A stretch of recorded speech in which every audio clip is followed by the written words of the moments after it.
আলহামদুলিল্লাহি রাব্বিল আলামিন ওয়াসসালাতু ওয়াসসালামু আলা রাসূলিহিল কারীম। قال الله تعالى في كلامه المجيد وفرقانه الحميد أعوذ بالله من الشيطان الرجيم بسم الله الرحمن الرحيم رضي الله عنهم ورضوا عنه إلى آخر الآية صدق الله العظيم. وقال النبي صلى الله عليه وسلم أصحابك النجوم بأيهم اقتديتم اهتديتم. وقال النبي صلى الله عليه وسلم عليكم بسنتي وسنة الخلفاء الراشدين المهديين تمسكوا بها. وقال النبي صلى الله عليه وسلم أفضل البلاد إلى الله تعالى مساجدها وأبغض البلاد إلى الله تعالى أسواقها أو كما قال عليه الصلاة والسلام. Brethren Islam, আমি মূল বক্তব্যের শুরুতেই ভূমিকায় একটা কথা বলে নিই। এই যে জালসার আয়োজন, জালসায় লোক আসেনি তা নয়, লোক অনেক এসেছে কিন্তু প্যান্ডেলে বসছে না, অনেকক্ষণ চিৎকার করতে হচ্ছে তবেই তারা কিছু বসেছে, তবু না হয় এর চাইতে 3 গুণ বাইরে আছে। আমরা শুধু চিৎকার করে এটা বন্ধ করতে পারবো না, এর মূল কারণটা খুঁজে বের করতে হবে। ইমাম গাজ্জালি রহমতুল্লাহ আলাইহি তিনি বলেছেন, নামাজে আমাদেরকে একাগ্রতা অর্থাৎ খুজুর সঙ্গে একাগ্র চিত্তে নামাজ পড়তে হয়। নামাজের সময় যেন অন্যদিকে না মন যায়। তো এটা কিভাবে সম্ভব? এটা আমরা যতই বলি ভাই আপনারা নামাজের সময় মনটা অন্যদিকে ছোটাবেন না, নামাজের ভিতরেই রাখবেন, বলে শুধু হবে না, তার ওষুধ দরকার।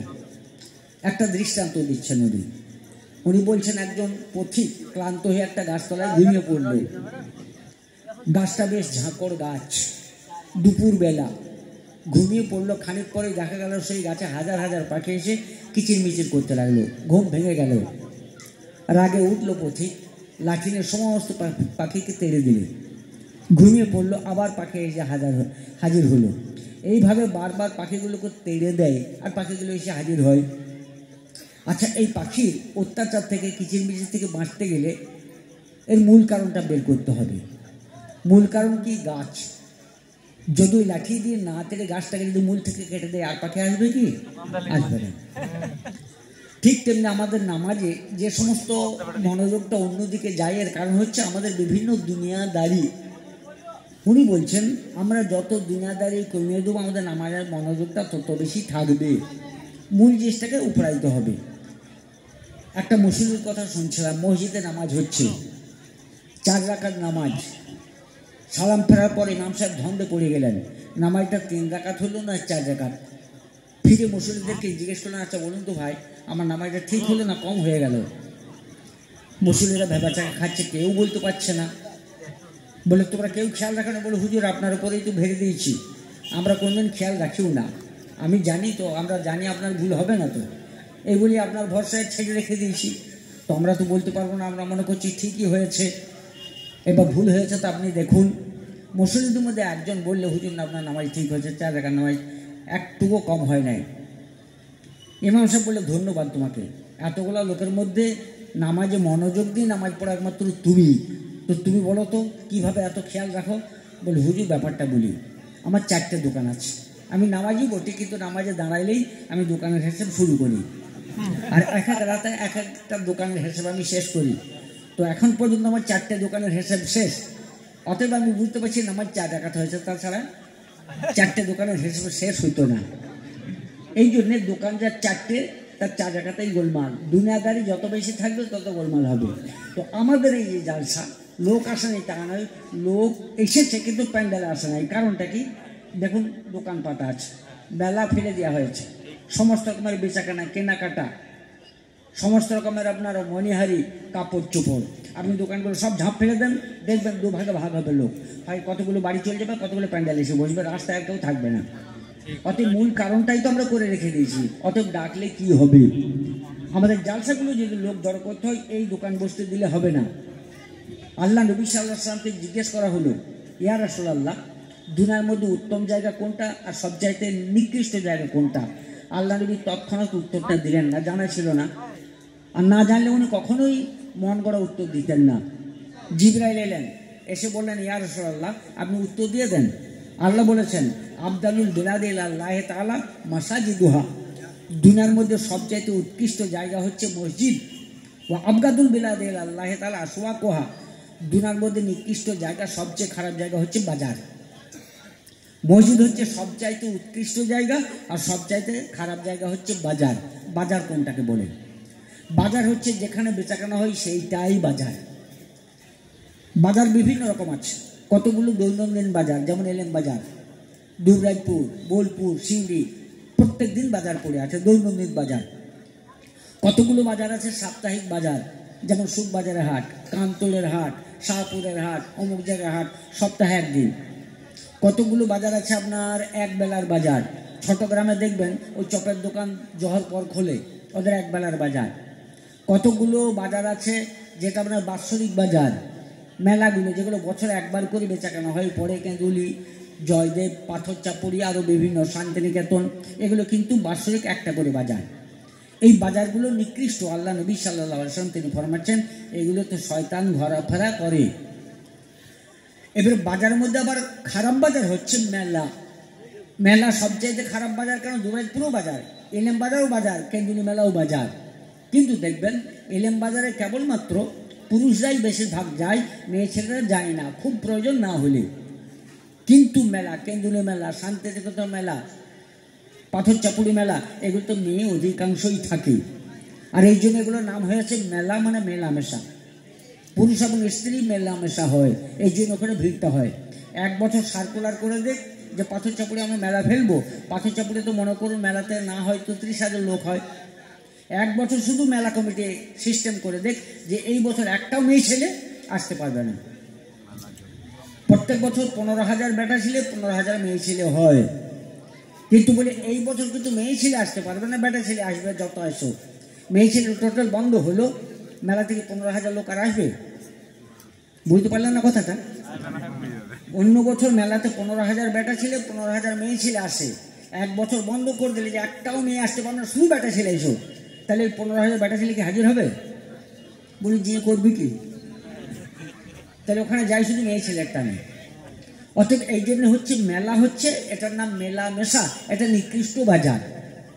তো আমাদের এখানে যেগুলো হয়ে যাচ্ছে জালসাতে, এগুলো আবার হাট হচ্ছে না, দৈনন্দিন বাজার হচ্ছে না, এটা মেলা হয়ে যাচ্ছে। মেয়ে ছেলেদের ঘোরাফেরা আর দোকান কেনাকাটা, ব্যবসা বাণিজ্য এই চলছে। ওখানে ঝাঁপ ফেলে দেন, দোকান বসতে দেন না, মজলিস আপনাকে ডাকতে হবে না, রাস্তায় কেউ থাকবে না, হয় ঘরে ঘুমোবে না হয় প্যান্ডেলে আসবে। এইবার আপনাদেরকে বলি বাজার। বাজারকে কেন আল্লাহ নবী নিকৃষ্ট বললেন? যদি বাজার নিকৃষ্টই হয় তাহলে বাজারে আমরা যাব কেন? খারাপ জায়গা না, বাজার আমাদেরকে তবু যেতে হবে। বাজারটাকে উদাহরণ দেওয়া যায় পায়খানা ঘরের সঙ্গে।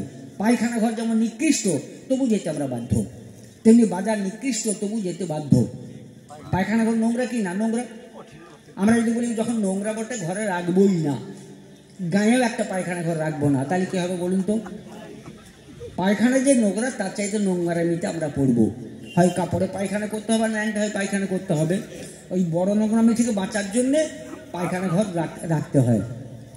তেমনি বাজার যদি একদম না থাকে আমরা আরও বিপদে পড়বো, এই জন্য বাজারকে পায়খানা ঘরের মতো ব্যবহার করতে হবে। পায়খানা ঘর কীভাবে ব্যবহার করি আমরা? আচ্ছা বলুন তো, পায়খানা ঘরে খুব প্রয়োজন না হলে কেউ ঢোকে কি? আগে থেকে কেউ ঢোকে? পায়খানা লেগেছে 10 মিনিট আগে যায়, বসে খানি খাওয়া খায়, যায়? যায় না। একদম নাচার যখন হয় তখনই যায়। আল্লাহ শুধু বলছেন বাজার তুমি যাবে যখন নাচার হবে, না গেলে নয়, আমাকে কিনতেই হবে, তখন যাও, কোনো ক্ষতি নয়। পায়খানা ঘরে থাকে কতক্ষণ? যতক্ষণ পায়খানা করতে লাগে। পায়খানা হয়ে গেলে আর 1 মিনিট কেউ বসে থাকে? 1 মিনিট থাকে না, সঙ্গে সঙ্গে। এখন কোথাও দেখেছেন দরজা ইঁটে বসে আছে, বলে ভাই দাঁড়াও পায়খানা হয়নি? বলে হ্যাঁ হয়েছে। তো বলে বসে আছো কেন? বলে ভাই একটু হাওয়া খাই। বলে কি না, বলতে হয় না, ছুটে বেরিয়ে আসে। বাজারটা ঠিক ওরকম মনে করতে হবে, ওখানে কাজ হয়েছে কি বেরিয়ে আসতে হবে, কাজের পর আর বসে থাকা যাবে না। পায়খানা ঘর আর বাজার একই জিনিস। হযরত ফোজাইল ইবনে আয়াজ রাহমাতুল্লাহ আলাইহি তিনি মাঝে মাঝে বাজারে যেতেন আর বসে থাকতেন। ওনাকে একদিন জিজ্ঞেস করে যে হুজুর, দুনিয়ার মধ্যে উৎকৃষ্ট জায়গা মসজিদ আর দুনিয়ার মধ্যে নিকৃষ্ট জায়গা বাজার, আপনি তো সবই জানেন, তাও বাজারে কেন এসে বসেন? উনি বললেন যে দেখো, আল্লাহ রসুলের হাদিসে রয়েছে একটা কলেমা আছে, ওইটা যদি কেউ বাজারে এসে একবার পরে 20 লক্ষ নেকি পায়। তো আমি বাজারে এসে এক ধারে বসে বসে বসে শুধু কলমাটা পড়ি, যার জন্য আমি যাতে 20 লক্ষ নেকি হাসিল করতে পারি। তাহলে বোঝা যাচ্ছে আগেকার বুজুর্গানের দিনটা বাজারটাকে মসজিদ করেছিলেন, আর আমরা মসজিদটাকে বাজার করেছি। মসজিদে কি আমাদের দুনিয়াদারির কাজ, এই আমাদের চলছে। তো যাই হোক, যেটা আমি বলতে চাইছিলাম, এই সমস্ত জালসা করবেন, জালসার নিয়তটাকে ঠিক করতে হবে। বক্তা শ্রোতা সকলেরই নিয়ত আমরা ইসলাহের জন্য এখানে আসবো, এসেছি। আর এই সমস্ত দোকানদানি বসতে দেবেন না। এই কাপড়ের দোকান, এই আপনার মনিহারের দোকান, খাবারের দোকান দু একটা থাকতে পারে, কিন্তু বাড়তি দোকান বসতে দেবেন না। দেখবেন অটোমেটিক আর রাস্তায় কেউ ঘোরাফেরা করবে না, হয় ঘরে ঘুমাবে, না প্যান্ডেল আসবে, অরিজিনাল লোকটাই আসবে। অতএব চিৎকার করার কোনো প্রয়োজন হয় না। আমরা মূলটাকে যদি ছেদ না করি, তাহলে চিৎকার করে লোক জড়ো করা যাবে না। যাই হোক, এবার আমি মূল বক্তব্যের দিকে যাই। মূল বক্তব্য হচ্ছে, দেখুন, আমি মসজিদে ঢুকলাম, হয়তো আসরের কিছুক্ষণ আগে, তখন মসজিদে কেউ পৌঁছায় নাই। আর মনে করুন, আগেকার কথা বলছি, মসজিদের পাশে আছে ইন্দারা, ইন্দারা থেকে হজে 1 হজ পানি ভরা আছে, ওইটাতে মুসলিমরা উজু করবে। ইতিমধ্যে দেখলাম একটা কুকুর ছুটে এসে হাওজে মুখ দিয়ে চলে গেল পানিতে। আচ্ছা, ওই পানিটা তার উজু হবে কি? হবে না। তারপর লোকজন মুসলিমরা এক এক করে আসতে আসলো আর উজু করার জন্য পানি নিতে গেল। আমার কর্তব্য কি হবে? আমার কর্তব্য বলে দিয়া যে ভাই, ওটা উজু করো না, কুকুরে মুখ দিয়েছে, কুকুরে মুখ দিয়েছে, খবরদার ওটা ওই পানি নিও না, নামাজ হবে না, তোমরা আলাদা করে ইন্দারায় পানি নিয়ে এসো। এটা আমার বলা আমার ওয়াজিব হবে, জরুরি হবে। আচ্ছা, আমি যদি না বলি, ওই লোকটা ওই কুকুর, আমি দেখলাম চোখে কুকুরে মুখ দিলে, আর ওই কুকুরে মুখ দেওয়া পানিটাতে উজু করলে, নামাজ পড়লে, ঘর চলে গেলে, আমি বললাম না চুপচাপ যে নামাজ পড়লে তার গুনাহ হবে কি? কিছু গুনাহ হবে না। গুনাহটা কার হবে? আমার হবে নাকি? আচ্ছা, আর আমি যদি বলিয়ে দিই যে ভাই, এটা কুকুরে মুখ দিলে, তুমি নতুন পানি আনো, উজু করো, বলে ওই অত আমি পারবো না, আমি এতেই উজু করবো। তারপরে ওই পানিতে উজু করে নামাজ পড়লে গুনাহটা কার হবে? আমার হবে না ওর হবে? কার হবে? ওর হবে। আমার গা খালাস, আমি বলে দিয়েছি। এবার তুমি কুকুরে মুখ দেওয়া, শুয়োরে মুখ দেওয়া পানিতে উজু করো, আমার আর কোনো ক্ষতি নাই। তাহলে আমার বলে দেওয়াটার দায়িত্ব। এইবার মনে করুন আমি বলেও দিলাম, বলে দেওয়ার পর একজন লোক গেলেন এধারে পানি তুলতে, এধারের জায়গাটা শীত পাচ্ছিল, পা পিছিয়ে পড়ে গেল, ট্যাঙ্কটা ভেঙে গেল। আমাকে কেউ যদি এসে বলে এই মনসাবে দায়ী লোকটার ট্যাঙ্কটা গেল, বলে কেন? বলে আপনি বললেন যে কুকুরে মুখ দিয়েছে, ওটা না বললেই হতো, তাহলে তো ট্যাঙ্ক ভাঙতো না, ও তো পানি আনতে যেত না, এত উজু করতো, নামাজ পড়তো। তো আমাকে দোষ দেওয়াটা ঠিক হবে না ভুল হবে? ভুল হবে। আমাকে বলতে হবে, ট্যাঙ্ক ভাঙলেও আমাকে বলতে হবে। ওর যদি ট্যাঙ্ক বাঁচাতে যদি আমার ঘাট যাবে, যাবে না? আমি যদি না বলবো না, বাবু লোকটা যদি ট্যাঙ্ক ভেঙে যায়, তার চাইতে অত উজু করুক, তো আমার যে কেমন দিনে ঘাড় ভেঙে যাবে। আমার নিজের ঘাড় বাঁচানোর জন্যে ওর ট্যাঙ্ক ভাঙলেও আমার দেখার দরকার নেই। তাহলে বুঝে যাচ্ছে যে জিনিসটা কেউ জানে না, তো জানিয়ে দিতে হবে। আর এই জন্য আমি আমার বক্তব্যতে বেশিরভাগ ক্ষেত্রে দেখবেন, সচরাচর যেগুলো বেশিরভাগ মানুষ জানে, ওগুলো সম্পর্কে আমি কথাটা একটু কম রাখি। যেমন এখানে এসে যদি নামাজের কথা নাই বলে যায়, নামাজ পড়বে না কাল থেকে লোকরা, তবু আমি যাই হবে না, ওরা জানে তো নামাজ না পড়লে গুনাহ হয়, তা সত্ত্বেও করছে না। যদি কেউ না জানতো একদম, তাহলে যদি আমি না বলে ঘর যেতাম, আমার জন্য গুনাহ হতো। তো সেই জন্যে আমি সেই রকম কথা বলি, এবং আজকেও বলবো, যেটা মানুষের ধারণার বাইরে, চিন্তাই করতে পারছে না, সে ওটাকে ভালো মনে করে করছে, ওটা আমার বলে দেওয়ার দায়িত্ব। এবার বলতে গিয়ে যদি কারো ট্যাঙ্ক ভাঙে, তো আমার কিছু করার নাই। তো যাই হোক, কথা হচ্ছে রসুল করিম সাল্লাল্লাহু আলাইহি ওয়াসাল্লাম এই জন্য আমাদেরকে তিনি নসিহত করতে বলেছেন। আল্লাহ বলেছেন ফাযাক্কির ইন্নামা আনতা মুযাক্কির। আল্লাহ বলছেন তুমি নসিহত করো, তুমি নসিহতকারী ছাড়া কিচ্ছু নও। লাস্তা আলাইহিম বিমুসাইতির, তাদের উপর তুমি চৌকিদার নও, তোমার কেবল বলে দেওয়ার দায়িত্ব, তারপর শোনে না শোনে সেটা আমি দেখে নেবো, আল্লাহ বলছেন। তো যাই হোক ভাই, আমি একটা হাদিস পড়েছি আপনাদের সামনে।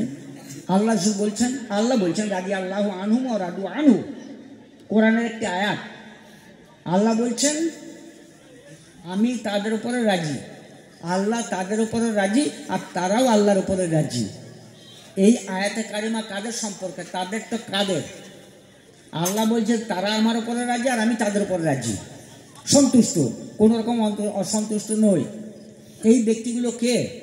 ওলামায়ে কেরাম আছেন। এটা আল্লাহ তাবারক তাআলা খেতাব করেছেন সাহাবায়ে কেরামকে। সাহাবাদের জন্য আল্লাহ নবী যারা সাথী ছিলেন, সাহাবা ছিলেন, তাদের জন্য আল্লাহ বললেন যে ওরা আমার উপর রাজি আছে আর আমি ওদের উপর রাজি আছি। আমার উপরে তাদের কোনো অভিযোগ নাই, তাদের উপরে আমার কোনো অভিযোগ নাই। তার মানে তারা বেহিসাব যান না সাহাবায়ে কেরাম।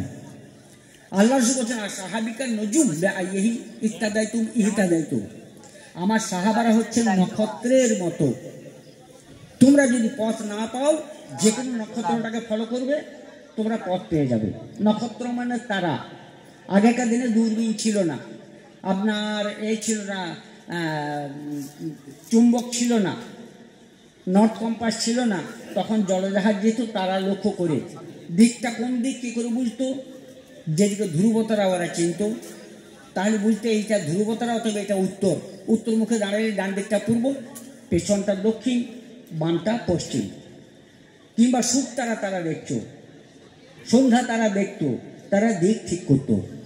তো এই নাবিকরা যেমন যে কোনো তারাকে লক্ষ্য করে তারা দিক নির্ণয় করতে পারতো, আল্লাহ নবী বলছেন আমার সাহাবারা হচ্ছে নক্ষত্র, যে কোনো একটা নক্ষত্রকে তুমি অনুসরণ করে দিক পেয়ে যাবে, দিক নির্দেশনা পাবে।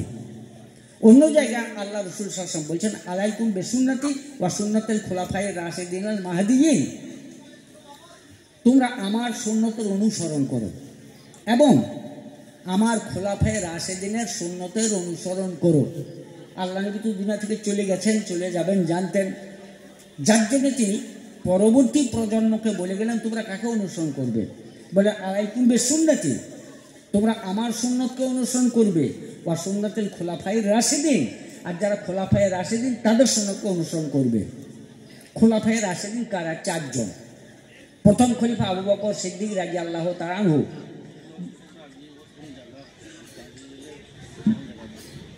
এবার বলি এই লোক ডাকাডাকি করতে গেলে যা দরকার সে তো এসে শুনবে বাবু। আচ্ছা, এরা আর বসে গেছে, আগে থেকে কত কষ্ট করে এসছে। যারা ভাই পেছনে আসছেন তারা ঘুরে আগে চলে আসুন, এরা তো আগে থেকে জায়গা দখল করে বসে আছে। হ্যাঁ, পেছন লোক না বলি, এরা আর কত আগাবে, এরা তো সুবিধা মতো আগে এসছে, এদের অগ্রাধিকার, সুবিধা মতো জায়গাটা ভালো, সিটটা অধিকার তো এদেরই, এরা আগে থেকে এসছে, দেরি করছে জরিমানা তাদের হওয়া দরকার, তারা সামনে আসুক। এরা তো সুবিধা মতো বসবে, আগে ভাগে এসছে, সময় নষ্ট করে এরা কেন কষ্ট করবে বারবার। যারা ভাই পেছনে আছেন সামনে চলে আসুন, ফাঁকা আছে, তারা সামনে চলে আসুন, এরা কত উদ্বোধ করবে বারবার, জরিমানা এদের কেন হবে, এরা তো আগে থেকে এসছে, আগে থেকে বসেছে। যাই হোক, যেটা বলছিলাম শুনুন। তো খোলাফায়ে রাশিদিন হচ্ছে 1 নম্বর আবু বকর সিদ্দিক রাদিয়াল্লাহু তাআলা, প্রথম খলিফা। আল্লাহ নবীর ইন্তেকালের পরে যিনি খলিফা হলেন, রাষ্ট্রনায়ক হলেন, রাষ্ট্রপতি হলেন আবু বকর, তিনি 2 বছর খেলাফতি করেছিলেন। ওনার ইন্তেকালের পরে ওমর, তিনি 10 বছর খেলাফতি করেছিলেন। তারপরে খলিফা ওসমান, তিনি বেশ কয়েক বছর খেলাফতি করেছিলেন। তারপরে হযরত আলী, তিনিও বেশ কয়েক বছর খেলাফতি করেছিলেন এবং তারা প্রায় সব শহীদ হয়ে গেছেন। এই 4 জনের জামানটা প্রায় 30 থেকে 33 বছর। আল্লাহ রাসূল বললেন আমাকে অনুসরণ করো আর আমার সাহাবায়ে খোলাফায়ে রাশিদিনকে অনুসরণ করো। এখানে একটা খুব ভাবার কথা, আল্লাহ রাসূল সাল্লাল্লাহু আলাইহি ওয়াসাল্লাম তিনি কেন বললেন যে আমাকে অনুসরণ করো আর আমার খোলাফায়ে রাশিদিনকে অনুসরণ করো? খুব ভাবার কথা।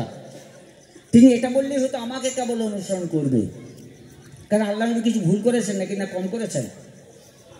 কেন বললেন যে খোলাফায়ে রাশিদিনকে অনুসরণ করবে?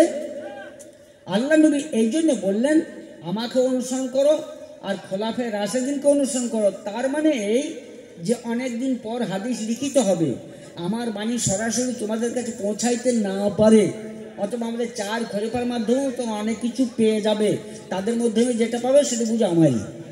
কথাটা বুঝতে পারলেন? মাথাতে ঢুকলো? আল্লাহ নবী জুড়ে দেওয়ার কেবল অর্থ এটাই, খুব ভালো করে কথাটা বুঝুন। আল্লাহ নবী তো এটা বললেই ভালো হতো, আলাইকুম বিসুন্নতি, তোমরা আমার অনুসরণ করবে, আমার সুন্নতের অনুসরণ করবে। খোলাফায়ে রাশিদিনকে কেন জুড়ে দিলেন?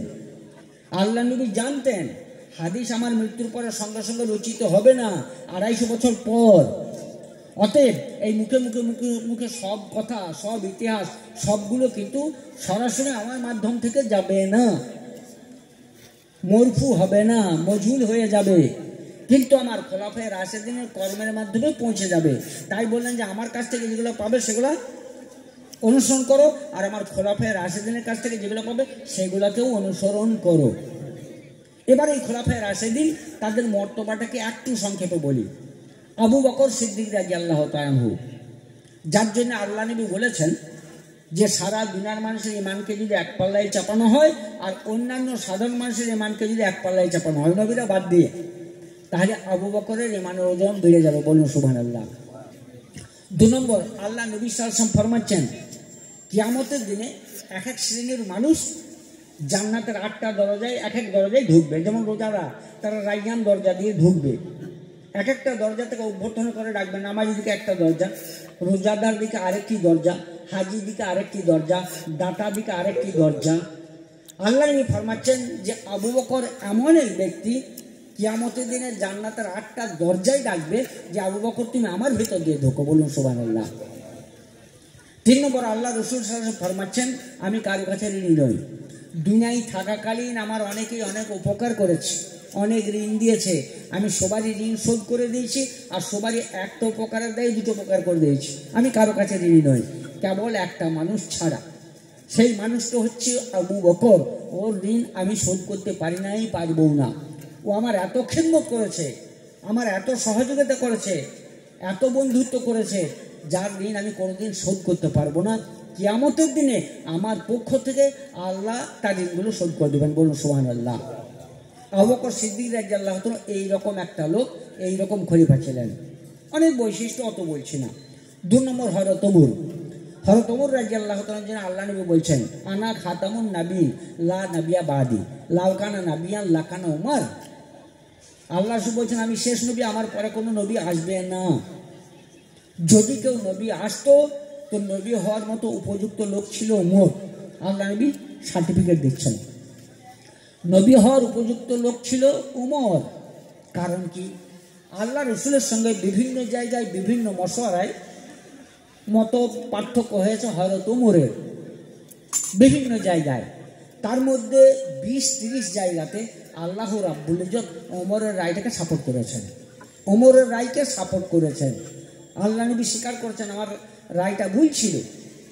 এই জন্য আল্লাহ নবী বলছেন ওমরকে আল্লাহ নবুয়তি মেজাজ দিয়েছেন, নবুয়তি ব্রেন, নবুয়তি মেধা। আমার পরে যদি কেউ নবী হতো তো ওমর হতো। একটা ঘটনা বলি। আল্লাহ রসুল সাল্লাল্লাহু আলাইহি ওয়াসাল্লাম তখন তিনি জিন্দা। তার কাছে একটা বিচার এলো, একজন ইহুদি আর একজন মুসলমান, একটা জমি নিয়ে গন্ডগোল। তখন সেই মুসলমান বললে ইহুদিকে ভাই চলো আমাদের নবীর কাছে বিচার করাবো, ফায়সালা করাবো, চলো। ইহুদি বললে তাই চলো। ইহুদির এই বিশ্বাস ছিল মোহাম্মদ মুসলমানদের নবী হতে পারে, ইহুদিদের নবী না হতে পারে, কিন্তু লোকটা ভালো, ইনসাফের বাইরেও কথা বলবে না, কাজ করবে না। তাই বুকের সাহসে বলে চলো, তাই চলো। আল্লাহ নবীর কাছে এসে বলে আমাদের বিচারটা করে দেন, জমি নিয়ে গন্ডগোল। আল্লাহ নবী উভয় পক্ষের কথা শুনলেন, শুনে তিনি ফায়সালা দিলেন জমিটা কিন্তু ইহুদি পাবে, তুমি পাবে না। মুসলমান দেখলে আমার হার হয়ে গেল, নবী আমার জাত, আমি তার উম্মত, আমার হয়ে তো রায়টা দিলেন না নবী। বাইরে যে ইহুদি করলেও শোনো, নবী আমাদের বুড়িয়ে গেছে, হে বয়স তো হয়ে গেছে অনেক, ব্রেন এখন সেরকম কাজ করছে না, আমার কিন্তু বিচারটা পছন্দ হলো না ভাই। তো উমর খুব ভালো বিচার করে, হক বিচারক, সত্য কথা বলতে পারে, চলো ওমরের কাছে যায় বিচারটা করে। ইহুদি বলে তাই চলো। ওর বিশ্বাস ছিল ওমরও ভালো লোক, অন্যায় বলবে না, বলে তাই চলো। ওমরের কাছে এসে সেই মুসলমান ব্যক্তিটা বললে ভাই আমাদের একটা বিচার করে দিতে হবে, জমি নিয়ে গন্ডগোল। ওমর বললেন কেন? আল্লাহ নবীর কাছে যাও। বলে হ্যাঁ আল্লাহ নবীর কাছে তো গিয়েছিলাম, আমার বেচার আমার বেশ পছন্দ হলো না। আমি জানি তোমার জ্ঞান বুদ্ধি অনেক বেশি, ফুলেছি ওমরকে, তোমার জ্ঞান বুদ্ধি বেশি, সূক্ষ্ম জ্ঞান, তাই তোমার কাছে এসে তুমি বিচারটা করো। তোমার তো ফুলো মানুষ ছিলেন না, বললে তাহলে তোমার নবীর বিচার পছন্দ হয় না? বললে না না না। বলে ঠিক আছে তাহলে ওমরের বিচারটা লাও। কোমর থেকে তলোয়ারটা বের করলেন, ঘাড়ে চুটিয়ে দিলেন, মাথাটা পড়ে গেল সেই মুসলমানের। বলে নিয়ে দেবো ওমরের বিচার নেই, মুসলমানকে হত্যা করলেন। কথাটা আল্লাহ নবীর কাছে গেল, আল্লাহ নবী এই কথা শুনে হায় হায় করতে লাগলেন, ছুটে এলেন, ওমর তুমি করলে কি, করলে কি?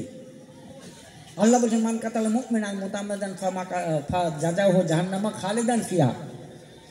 যে কোনো মুসলমানকে হত্যা করে দিলে তাকে জাহান্নামে যেতেই হবে। ওমর তুমি করলে কি এটা তুমি কেন করলে?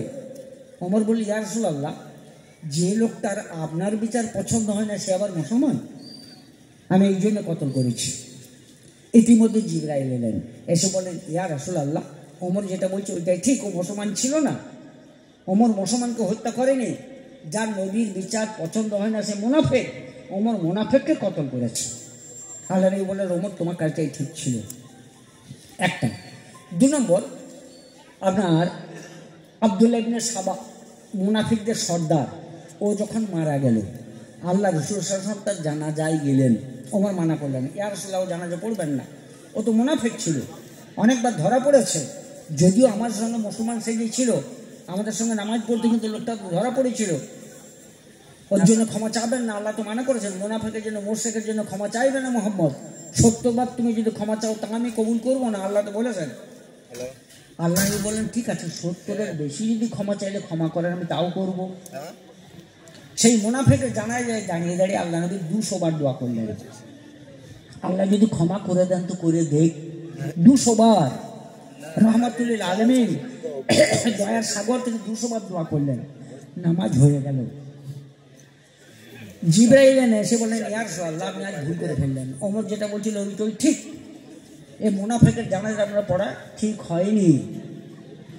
যদিও আল্লাহ বলেছেন যে হে মুহাম্মদ, তুমি মুনাফিকের জন্য, মুশরিকের জন্য 70 বার ক্ষমা চাইলেও ক্ষমা করব না, তার অর্থ এই ছিল না যে মুহাম্মদ তুমি 71 বার ক্ষমা চাইলে ক্ষমা করবে। এটা একটা প্রবাদ বাক্য, একটা চালু কথা। যেমন বলে, গায়ের 5 জন যা বলে দিবে তাই নিয়ে নেবো, তাহলে গুনে করে 5 জন থাকে নাকি?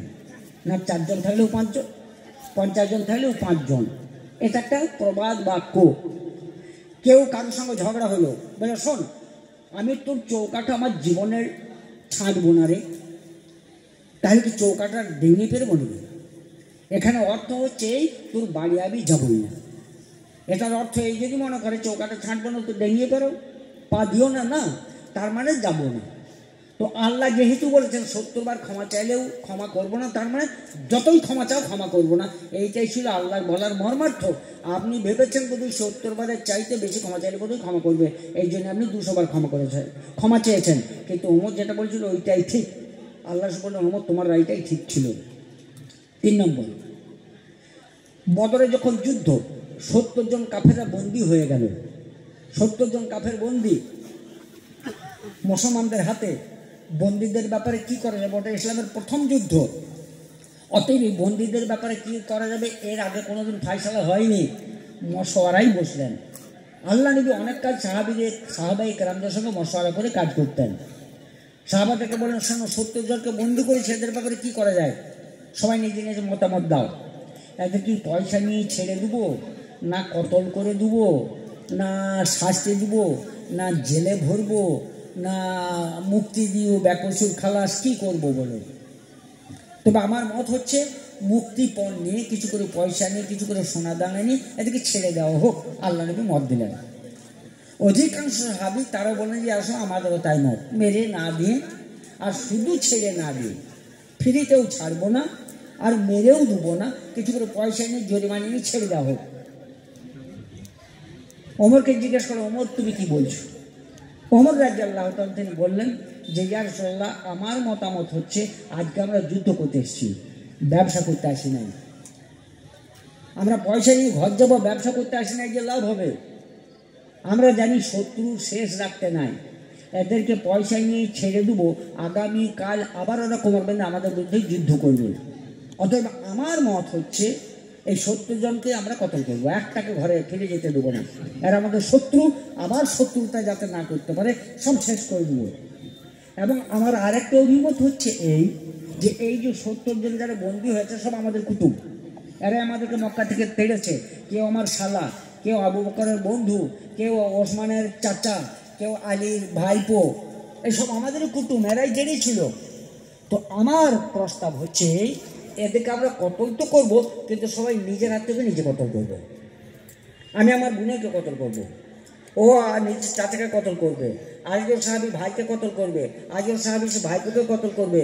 নিজের আমরা আত্মীয়দেরকে কতল করে আমাদের ইমানের প্রমাণ দেবো যে আমরা নবীকে বেশি ভালোবাসি, দিনকে বেশি ভালোবাসি, আত্মীয়কে ভালোবাসি না। আমাদের ইমানের পরীক্ষাটাও হয়ে যাক। এটা ওমর রায় দিলেন। আরেকজন সাহাবী ওমরের রায় দিয়েছিলেন। তাহলে মাত্র দুজন একমত, আর বাকি সবাই অন্য মত। আল্লাহ রসুল সাল্লাল্লাহু আলাইহি ওয়াসাল্লাম তিনি শেষ ফাইসালা দিলেন, তাহলে মুক্তিপণ নিয়েই ছেড়ে দেওয়া হোক। 2000, 5000, 10,000 যার কাছে যেমন টাকা নিয়ে সব এক এক করে ছেড়ে দেওয়া হলো। সব চলে গেল। ছাড়া যখন হয়ে গেল, খানিক পরেই আল্লাহ নবী সাল্লাল্লাহু আলাইহি ওয়াসাল্লাম মুখে হাত দিয়ে বসে বসে কাঁদছেন। তার কান্না দেখে আবু বকর কাঁদছেন। আবু বকর ছিলেন নবীগত প্রাণ। নবী যা করতেন তাই করতেন। উনি হাসলে বিনা কারণে আবু বকর হাসতেন। আল্লাহ নবী কাঁদলে আবু বকর কারণ জিজ্ঞেস করতেন না, কাঁদতেন। তিনি ছিলেন ছায়া সঙ্গী, তিনিও কাঁদছেন। সাহাবারা এলেন, ইয়া রাসূলুল্লাহ আপনি কাঁদছেন কেন, কি হলো আপনার? আল্লাহ শুধু শোনো, আজকে আমাদের যে সিদ্ধান্ত গ্রহণ করলাম এটা ভুল হয়ে গেছে। এইমাত্র জিবরাইল আমাকে খবর দিয়ে গেলেন ওমর যেটা বলেছিলেন ওইটাই ঠিক কাজ ছিল। তবে যাক, সেটা আমাদের ভাগ্যে লেখা ছিল, যা হবার হয়ে গেছে। যদি এই ভুলের কারণে কোনো গজব আসতো আল্লাহর পক্ষ থেকে, তো একমাত্র ওমর বাদ দিয়ে আমরা সবাই আজকে মরে যেতাম। বলুন সুবহানাল্লাহ। এটা শূরা কমিটির কাজ, মশওয়ারা। আল্লাহ নবী আমাদেরকে শিক্ষা দিলেন কি করে শূরা কমিটি পরিচালনা করতে হবে। আল্লাহ নবী আমির, বাকি সবাই মেম্বার। আল্লাহ নবী সবারই মতামত চাইলেন। আমাদের দেখবেন কমিটিতে মেম্বার যারা থাকে, মাদ্রাসা কমিটি, মসজিদ কমিটি, তারা মতামত চাইলে বলে আমি কি বলবো, আপনারা রয়েছেন, যা হোক করুন, আপনারা আলেম মানুষ, আপনারা বিচক্ষণ মানুষ, আপনারা যা ভালো বোঝেন করুন, এটা আমরা বলি। আমাদের মাদ্রাসা কমিটিকে কোনো সদস্য যদি ওরকম কথা বলে, আমি সঙ্গে সঙ্গে বলি তাহলে আপনি ঘর যান। আপনাকে মেম্বার করা হয়েছে, আপনার এখানে বুদ্ধির দাম আছে, পরামর্শের দাম আছে, বলেই তো মেম্বার করা হয়েছে। ভুল মানুষের হতেই পারে। আপনার মাথায় কি আসছে ওটা বলুন, রাজের বলুন না, আপনি বলুন না, আমার বলার দরকার নেই। মেম্বার কী করতে হয়েছে? ঘর যান, ভাতও আপনাকে খাওয়ানো হবে। আমি পরিষ্কার বলি, এখন আর কেউ ভয়ে পড়ে না। মেম্বার কী জন্য? মেম্বার যখন হবে তার দায়িত্ব নিজের মতামত যেটা মগজ আসবে সেটা বলে দেওয়া। তারপর আমির ফাইসালা দিবে। ফাইসালা যখন আমির দিবে তখন মেম্বারদের দায়িত্ব হবে আমিরের ফাইসালা আমার বিপক্ষে গেলেও আমাকে মাথা পেতে মেনে নেওয়া। এই জন্য আল্লাহ নবী যখন ওমরের রায়ের বিপক্ষে ফাইসালা দিলেন, ওমর রেগে গেলেন না। আমাদের এটাও একটা বদস্বভাব। মিটিংয়ে কোনো কথা বললাম না, আমার কথা চললো না, পর মিটিংয়ে গেলাম না, বলে কই যাচ্ছ না, বলে ভাই আমার কথা তোলে না তো, দেখলে আমি বললাম আমার কথা শুনলে, ওই তোমার কথা শুনতে হবে তার মানে আছে। তুমি শুধু মত দেওয়ার মালিক। তুমি একটা মত দিবে, আমির ফাইসালা দেবে, তোমার বিপক্ষে যেতে পারে, ওটা তোমাকে মাথা পেতে মেনে নিতে হবে। ওমর সেটা করলেন। তার বিপক্ষে আল্লাহ রসুল ফাইসালা দিলেন। ওমর বলেন না, ইয়া রাসূলুল্লাহ আমাকে সুযোগ দেন কেন, আমার কথা শুনবেন না তো? রাগ করলেন না, মেনে নিলেন। 3 নম্বর কথা হচ্ছে আল্লাহ নবী সাল্লাল্লাহু আলাইহি ওয়াসাল্লাম এইরকম একজন আমির ছিলেন, নিজের ভুল স্বীকার করতে কুণ্ঠিত হতেন না। অন্য কোনো আমির হলে কি করতে বল, ওটা বলতোই না কাউকে। কিন্তু আল্লাহ নবী বলে দিলেন আর কি, ওমর ছিল ঠিক, আমরা ছিলাম ভুলে। আল্লাহ যদি এই ভুলের কারণে গজব পাঠাইতেন, আমরা মরে যেতাম, ওমর একাই বাঁচত। স্বীকার করলেন। তার মানে আমিরের নেতার ভুল হতেও পারে, আর ভুল হলে আমির সেটা অকপট চিত্তে, অকুণ্ঠ চিত্তে সেটাকে স্বীকার করবে, লজ্জার কিছু নাই। যাক, এইরকমভাবে আল্লাহ রসুল সাল্লাল্লাহু আলাইহি ওয়াসাল্লামের সঙ্গে ওমরের বিতর্ক, মতপার্থক্য অনেক জায়গায় হয়েছে। প্রায় 20-30 জায়গায় আল্লাহ তাবারক ওয়া তাআলা ওমরের রায়টাকে সাপোর্ট করেছেন। বলছেন নবী এখানে তোমার ভুল হয়ে গেল, এই সিদ্ধান্ত তোমার ভুল হয়ে গেল, এটা ওমর যেটা বলছিল ওইটাই ঠিক ছিল। এই জন্য আল্লাহ নবী বললেন আনা খাতামুন নবীন, আমি শেষ নবী, লা নবিয়া বাদি, নবী কেউ আসবে না। লাউ কানা নবিয়ান লাকানা ওমর, যদি কেউ নবী আসতো, নবী হওয়ার উপযুক্ত ছিল ওমর। ওমরের ফজিলত কিছুটা বুঝতে পারলাম। একদিন আল্লাহ নবী সাল্লাল্লাহু আলাইহি ওয়াসাল্লাম তিনি বাড়ির দরজায় দাঁড়িয়ে আছেন। আল্লাহ নবী ছিলেন খুব খোশ মেজাজি মানুষ এবং নম্র সরল। বাচ্চারা তাকে মোটেই ভয় করতো না। তাই বাচ্চারা আল্লাহ নবীকে ঘিরে হই হুল্লোড় করতে লাগলো, আনন্দ করতে লাগলো। আল্লাহ নবী জামা ধরে টানাটানি করতে লাগলো, আনন্দ করতে লাগলো। ইতিমধ্যে বাড়ি থেকে বেরিয়ে এলেন ওমর। ওমর ছিলেন খুব রাস ভারী মানুষ, তাকে দেখলে সবাই ভয় করত। তিনি যেই বেরিয়ে এলেন, বাচ্চাগুলো যেই ওমরকে দেখলে সঙ্গে সঙ্গে ভয়ে দৌড়ে কে কোন দিকে পালিয়ে গেল। এই ছুটে যাওয়া দেখে হযরত ওমর খুশি হলেন না। তিনি বাচ্চাগুলোকে রোখ করে বললেন, এই বেয়াদবরা, তোরা এই ওমরকে দেখে ভয়ে পালিয়ে গেলি, আর ওমর যাকে দেখে ভয় করে তাকে তোরা ভয় করলি না, তার সঙ্গে তোরা হই হুল্লোড় করছিলি, বেয়াদবি করছিলি, আর তার ভয়ে আমি কাঁপি, আর তোরা এই ওমরকে দেখে ভয়ে পালিয়ে গেলি। একথা শুনে আল্লাহ নবী মুচকি হাসলেন, হেসে বললেন, ওমর শোনো, এই বাচ্চাগুলো তো দূরের কথা, তোমাকে ইবলিশ শয়তান পর্যন্ত ভয় পায়। তুমি যে রাস্তা দিয়ে পেরিয়ে যাও ওই রাস্তায় ইবলিশ শয়তান যায় না। বলুন সুবহানাল্লাহ। বুঝতে পারলেন কি দরজার লোক ছিলেন ওমর? ইবলিশ শয়তান পর্যন্ত ভয় পায়। ওমর যে রাস্তায় যেতেন ইবলিশ শয়তান ভয়ে ওই রাস্তায় যেত না। ওমরের বহু কীর্তির কথা আছে, আর বলছি না। 3 নম্বর হযরত ওসমান গনি রাদিয়াল্লাহু তাআলা, তার ফজিলত। ওসমান গনি রাদিয়াল্লাহু তাআলা ছিলেন আল্লাহর রাসূলের একদিকে জামাই, প্রথম জামাই। প্রথমটা যখন মারা গেল বিটি, আল্লাহ নবী আবার একটা বিটি তার সঙ্গে বিয়ে দিলেন। পরপর দুটো বিটি বিয়ে দিয়েছিলেন, আর দুটো বিটিই মারা যায়। 2 নম্বর বিটিটাও যখন মারা গেল, আল্লাহ নবী সাল্লাল্লাহু আর বিটি তখন বাকি ছিল না। আল্লাহ নবী তখন বলেছিলেন যে আজকে যদি আমার 100টা বিটি থাকতো আর ওসমানকে বিয়ে দিয়ে পরপর মারা যেত, তা ওসমানকে আমি 100টা বিটি বিয়ে দিতাম আর যাওয়ার কথা। বলুন সুবহানাল্লাহ, কত চয়েস করেছিলেন। পরপর 100টা বিটি আমি দিতাম, কিন্তু আর আমার নাই। আল্লাহ নবীর দুটো বিটির সঙ্গে ওসমানের বিয়ে হয়েছিল। এই জন্য ওসমান রাদিয়াল্লাহু তাআলাকে বলা হতো জিন্নুরাইন, মানে দুটো নূরের মালিক। একদিন আল্লাহ নবী মসজিদে বসে আছেন, সাহাবায়ে কেরাম তারাও ভিজে বসে আছেন। আল্লাহ নবীর কাপড়টা প্রায় হাঁটুর কাছাকাছি উঠে আছে, হাঁটুও তো হয় নাই, হাঁটুর কাছাকাছি। খানিক পরে ওসমান মজলিসে এলেন, যে এলেন আল্লাহ নবীর সঙ্গে সঙ্গে নিজের কাপড়টা টেনে ঢেকে নিলেন। সাহাবায়ে কেরামের চক্ষু এড়াইল না, দেখতে পেলেন। তারা সঙ্গে সঙ্গে বললেন আল্লাহ নবীকে, ইয়া রাসূলুল্লাহ, আমরা তো সবাই বসেছিলাম, আবু বকর বসেছিল, ওমর বসেছিল, ওসমান, সবাই বসেছিল, আলী বসেছিল, তবু আপনার পাটা ওদম ছিল, খোলা ছিল, আর ওসমান যে এলো সঙ্গে সঙ্গে আপনি পাটা ঢেকে নিলেন, এটার কারণ কি? আল্লাহ রাসূল বললেন, শোনো, ওসমান এমনই একজন লোক, আমি তো দূরের কথা জিবরাইল পর্যন্ত তাকে সমীহ করে। বলল সুবহানাল্লাহ। হযরত আলীর ফজিলত। হযরত আলী রাদিয়াল্লাহু তাআলার জন্য আল্লাহ নবী বলেছেন, আনা মাদিনাতুল ইলম ওয়া আলীয়ু বাবুহা, আমি হচ্ছি ইলমের শহর আর আলী হচ্ছে তার দরওয়াজা। আলীর জন্য এরকম আল্লাহ রাব্বুল ইজ্জত রাসূল কর্মসংস্থান সার্টিফিকেট দিয়েছেন। যাই হোক, বক্তাও চলে এসেছেন। এইবার আমি আসল জিনিসটা বলবো, আমি টাইমটা বুঝতে পারি নাই সেইভাবে।